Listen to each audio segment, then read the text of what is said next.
हिंदू पंचांगाच्या 5 अंगांची माहिती। नमस्कार मंडळी, पंचांगाची 5 अंग जी आहेत त्याची माहिती देण्याकरता हा व्हिडिओ बनवत आहे। पंचांगाची 5 अंग कोणती तर तिथी, वार, नक्षत्र, योग आणि करण। त्यातलं पहिलं अंग आहे तिथी। तिथी या एकंदर 30 असतात। शुक्ल पक्षातील 15 आणि कृष्ण पक्षातील 15। शुक्ल पक्षाची सुरुवात शुक्ल प्रतिपदेपासून होते आणि समाप्ती पौर्णिमेने होते, तर कृष्ण पक्षाची सुरुवात कृष्ण प्रतिपदेपासून होते आणि समाप्ती अमावास्येला होते। आता दुसरं अंग आहे वार। वार म्हणजे रविवार, सोमवार, मंगळवार, बुधवार, गुरुवार, शुक्रवार, शनिवार हे ग्रहांच्या नावावर आधारित असे वार आहेत। पंचांगाचं तिसरं अंग आहे नक्षत्र। नक्षत्र एकंदर 27 आहेत।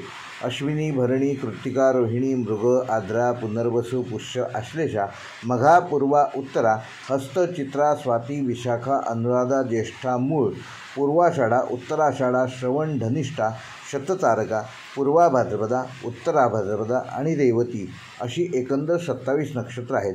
28वे नक्षत्र देखील आहे श्रवण आणि धनिष्ठाचा भाग मिळून अभिजित। पंचांगाचं चौथं अंग आहे योग। योग देखील 27 आहेत। विष्कंभ, प्रीती, आयुष्मान, सौभाग्य, शोभन, अतिगंड, सुकर्मा, धृती, शूल, गंड, वृद्धी, ध्रुव, व्याघात, हर्षण, वज्र, सिद्धी, व्यतिपात, वरियान, परिघ, शिव, सिद्ध, साध्य, शुभ, शुक्ल, ब्रह्म, ऐंद्र आणि वैद्युती असे एकंदर योग देखील 27 आहेत। ज्याप्रमाणे नक्षत्र 27 त्याप्रमाणे योग देखील 27 असतात। पंचांगाचं 5वं अंग आहे करण।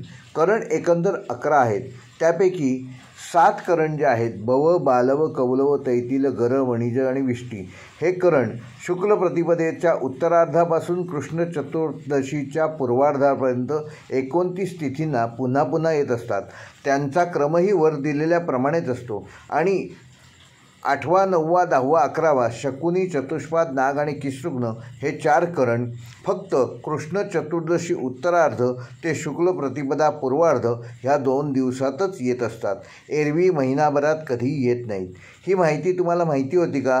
जरूर कॉमेंट करा। व्हिडिओ आवडल्यास लाईक करा, शेअर करा आणि आमचे चॅनेल जरूर सबस्क्राईब करा। धन्यवाद।